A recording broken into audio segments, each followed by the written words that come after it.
আপোনালোকৰ বাবে লৈ আহিলোঁ 20টামান কুৱেশ্যন য'ত খুবই ইম্পৰ্টেণ্ট হয় আৰু খুবই ইজিও হয় ক'ব গ'লে। তো অৱশ্যই কমেণ্ট কৰি জনাব কোনে কোনে পাইছে আৰু কিমানটা পাইছে আৰু কোনে কোনে পোৱা নাই। তো আজি আমি ষ্টাৰ্ট কৰিলোঁ যে প্ৰথম ইয়াতে দিয়া আছে যে গোবৰ গেছত কি পোৱা যায়। এইটো ইজি যদিও 4টা অপশ্যন দিয়া আছে মিথেন, প্ৰপেন, বিউটেন আৰু প্ৰপাইন। এট দ্য ৰাইট এনচাৰ হ'ব মিথেন, মনত ৰাখিব। নেক্সট কুৱেশ্যন যে তলৰ কোনবিধ ৰোগ ভিটামিন এৰ অভাৱত হয়। ভিটামিন এৰ অভাৱত কোনটো ৰোগ হয়? ৰিকেট, কুকুৰিকণা, বেৰি স্কাৰ্বি। আপোনালোকে কমেণ্ট কৰি জনাব যে তলৰ কোনবিধ ৰোগ ভিটামিন এৰ অভাৱত হয়। এট দ্য ৰাইট এনচাৰ কুকুৰিকণা, মনত ৰাখিব। নেক্সট কুৱেশ্যন এক্সৰে, যিটো এক্সৰে আছে এই এক্সৰেটো কোনে আৱিষ্কাৰ কৰিছিল? ৰাদাৰফৰ্ড, ইউল হেলেম ৰংটন, মেৰি কুৰী আৰু Galileo'. At the right answer Wilhelm ৰংটেনে কি কৰিছিল? এক্সৰেটো আৱিষ্কাৰ কৰিছিল। এইটো কলাজ্বৰ, যিটো কলাজ্বৰ আছে এই কলাজ্বৰটো কিহৰ দ্বাৰা হয়? এইটো ইম্পৰ্টেণ্ট, কোনোবাই পাৰিলে কমেণ্ট কৰি জনাব এইটো কিহৰ প্ৰভাৱত হয় বা কাৰ দ্বাৰা হয়। এট দ্য ৰাইট এনচাৰ প্ৰজ্জবা। তাৰপিছত নেক্সট কুৱেশ্যন আমি আহিছোঁ যে সূৰ্যৰ পোহৰ পৃথিৱীলৈ আহি পাবলৈ কিমান সময় লাগে? যে সূৰ্যৰ পোহৰটো আছে এইটো পৃথিৱীলৈ আহোঁতে কিমান সময় লাগে? 18 মিনিট, 14 মিনিট, 5 মিনিট আৰু 8 মিনিট।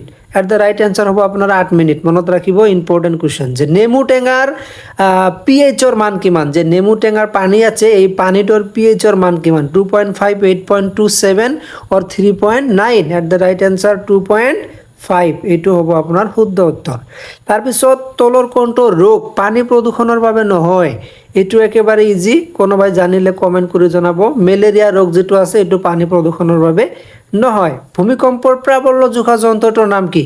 ভূমিকম্পৰ যে প্ৰাবল্য আছে এইটো কিহৰ দ্বাৰা জোখা হয়? 4টা অপশ্যন আছে। At the right answer Richter scale. আমি নেক্সট কুৱেশ্যন লৈ আহিছোঁ যে কমলা টেঙাত কোনবিধ এচিড পোৱা যায়? একেবাৰে ইজি যদিও কোনোবাই জানিলে কমেণ্ট কৰি জনাব যে কমলা টেঙাত কোনটো এচিড পোৱা যায়?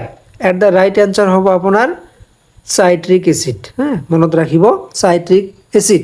তাৰপিছত আমি নেক্সট কুৱেশ্যন লৈ আহিছোঁ যে এচিড বৰষুণ কিহৰ বাবে হয়? এইটো এচিড বৰষুণ 4টা অপশ্যন দিয়া আছে নাইট্ৰজেন অক্সাইড, কাৰ্বন মন অক্সাইড, অক্সিজেন আৰু sulphur. At the right answer nitrogen oxide. আমি নেক্সট কুৱেশ্যন লৈ আহিছোঁ যে তলৰ কোনটোৰ মাজেৰে পোহৰৰ গতিবেগ নিম্ন হয়? সকলোৱে নাজানিলেও আমি জনামতে জানিব লাগে। এইটো হ'ব আপোনাৰ ৰাইট এনচাৰ গ্লাছ। এই গ্লাছ যে আছে ইয়াতে পোহৰৰ গতিবেগ একেবাৰে কম হয়।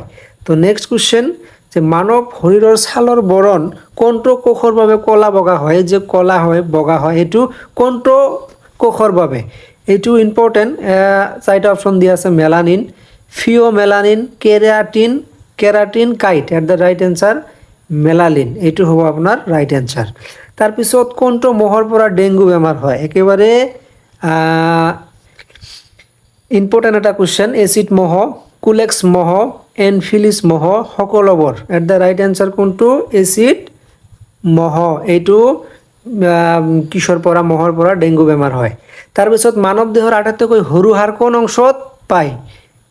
নাক, আঙুলি, আপোনাৰ যৌনাংগ আৰু কাণ। এট দ্য ৰাইট এনচাৰ কাণ, মনত ৰাখিব। তাৰপিছত মানৱ শৰীৰত কিমান শতাংশ পানী পোৱা যায়? 70%, 90%, 5% আৰু 60%। At the right answer 70%। তেজৰ পিএইচৰ মান কিমান? তেজৰ পিএইচৰ মান কিমান? 3.5 আছে, 6.2 আছে, 7.4 আছে, 8.1 আছে। 4টা অপশ্যনৰ ভিতৰত ৰাইট এনচাৰ 7.4। তাৰপিছত উদ্ভিদ কোষবোৰ প্ৰধানত কিহেৰে গঠিত? চেলুলছ, প্ৰটিন, লিপিড আৰু carbohydrate. At the right answer cellulose, এইটো হ'ব আপোনাৰ ৰাইট এনচাৰ। তাৰপিছত তলৰ কোনটো সেউজগৃহ গেছ নহয়?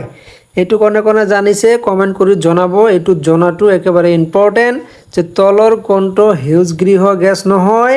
At the right answer carbon dioxide. ইয়াতে দেখিছে carbon dioxide. Next question মানুহৰ লাও খোলাত কিমানডাল হাড় থাকে? Important question. 22 ডাল, 8 ডাল, 13 ডাল আৰু 16 ডাল। এইটো কমেণ্ট কৰি জনাব। এট দ্য ৰাইট এনচাৰ 22, যে মানুহৰ লাও খোলাত 22ডাল হাড় আছে।